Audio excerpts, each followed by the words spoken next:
ជំរាបសួរពុកម៉ែបងប្អូនមកថ្ងៃនេះខ្ញុំមាន Samsung A04 មួយគ្រឿងពុកម៉ែបងប្អូនវាមានបញ្ហាជាប់កដដៃនិងជាប់ Google Account តោះឥឡូវយើងមិនបាច់ធ្វើដោយដៃទេពុកម៉ែបងប្អូនគឺយើងមកធ្វើនឹងកម្មវិធី Unlock Tool ទាំងអស់គ្នាពេលដែលយើងធ្វើដោយដៃធ្វើបានដែរមួយដែរហ្នឹងណាពុកម៉ែបងប្អូនហើយវាធ្វើយូរឥឡូវយើងទៅធ្វើជាមួយកម្មវិធី Unlock Tool នេះឥឡូវខ្ញុំចុច download mode បានហើយពុកម៉ែបងប្អូនគឺយើងចុច download mode ហ្នឹងយើងដើម្បីមើលសេរីវាពុកម៉ែបងប្អូនតើវាមានលេខកូដម៉ាស៊ីនវាលេខប្រមាណដើម្បីយើងងាយស្រួលក្នុងការធ្វើណាមកនេះរបស់វាគឺ A45 ពុកម៉ែបងប្អូនណាហើយយើងគ្រាន់តែយកមកយើងចុចកន្លែង format factory មកហើយបន្ទាប់មកគឺយើងដឹងលេខម្ដាយវាហើយពុកម៉ែបងប្អូនហើយសម្រាប់ទូរស័ព្ទយើងគឺយើងនៅចាញ់អញ្ចឹងគឺយើងចុច volume ពុកម៉ែបងប្អូនគឺយើងចុច volume ទាំងអស់ណាទាំង4ទាំង3ហ្នឹងគឺយើងចុចមកពេលដែលវារលត់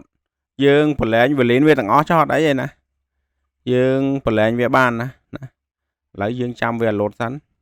នេះពេលយើងរលត់អញ្ចឹងនេះយើងប្រឡែងវាបានពុកម៉ែបងប្អូននេះគឺយើងប្រឡែងទៅគឺកម្មវិធីវាគឺចាប់យកទៅដោះកោដដៃតែម្ដងណាមកឥឡូវវាកំពុងធ្វើការ remove កោដដៃពុកម៉ែបងនេះងាយស្រួលហើយបើសិនជាយើងធ្វើដោយដៃគឺយើងត្រូវចុច factory ម៉ាស៊ីនដោយដៃបានហើយយើងដោះ Google account ក៏ដោះដោយដៃបានដែរម៉ូតហ្នឹងពុកម៉ែបងប្អូនគុំតែឥឡូវខាងខ្ញុំមានចង់សាកប្រើប្រាស់ជាមួយកម្មវិធី Unlock Tool តើវាធ្វើបានអត់ណាមកឥឡូវការ remove កោដដៃរបស់វាគឺបានរួចរាល់ពុកម៉ែបងប្អូនណាហើយអ្វីដែលយើងនៅបន្តទៅទៀតហ្នឹងគឺចាំឲ្យវា reboot ម៉ាស៊ីនពុកម៉ែបងប្អូន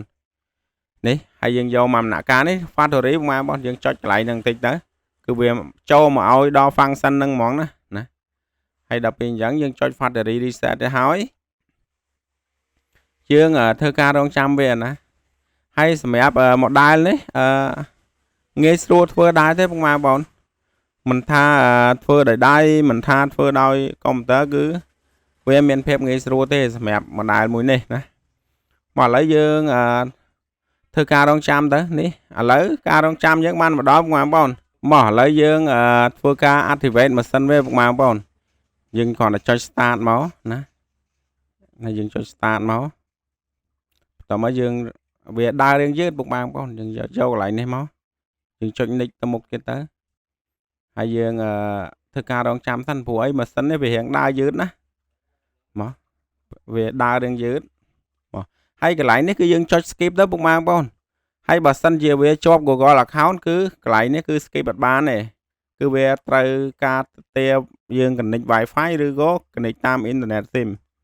ណាឥឡូវយើងណាយើង next មកទៀតមកអញ្ចឹងយើងឈានដល់ដំណាក់កាលហ្នឹងគឺវាដឹងតែអត់ជាប់ Google account ហើយណាយើងចុចបន្តទៅមុខទៀតមកណាហើយបន្តមកយើងរងចាំតិចសិនទៅព្រោះឲ្យកន្លែងហ្នឹងវារៀងយូរបន្តិចម៉ែបងវាដើរពីដំណាក់កាលតាមទៅមកដំណាក់កាលវារៀងយូរណាមកឥឡូវយើងធ្វើការចុច start nick និង nick មកម៉ែបង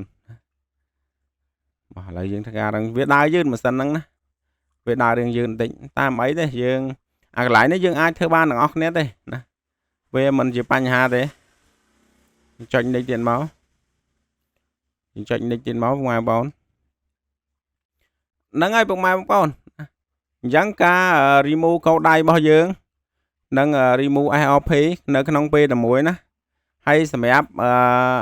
យើងប្រើប្រាស់កម្មវិធីគឺលឿនអញ្ចឹងពុកម៉ែបងប្អូនគឺយើងដោះម្ដងគឺបានទាំងពីរតែម្ដងតែបើយើងដោះតាមដៃគឺយើងធ្វើយូរពុកម៉ែបងប្អូនយើងធ្វើយ៉ាងយូរណាអត់លឿនដូចយើងធ្វើនឹងប្រើប្រាស់ tool សម្រាប់ដោះទេពេលដែលយើងដោះដៃយើងត្រូវដោះមកដំណាក់កាលទៅមកដំណាក់កាលរៀងយូរដែរណាអញ្ចឹងនៅក្នុងវីដេអូនេះគឺមានតែប៉ុណ្្នឹងឯងពុកម៉ែបងប្អូនជាចុងក្រោយកុំភ្លេចជួយចុច subscribe channel មួយហោះ follow page like share ដើម្បីជួបគ្នានៅវីដេអូក្រោយអរគុណជំរាបលា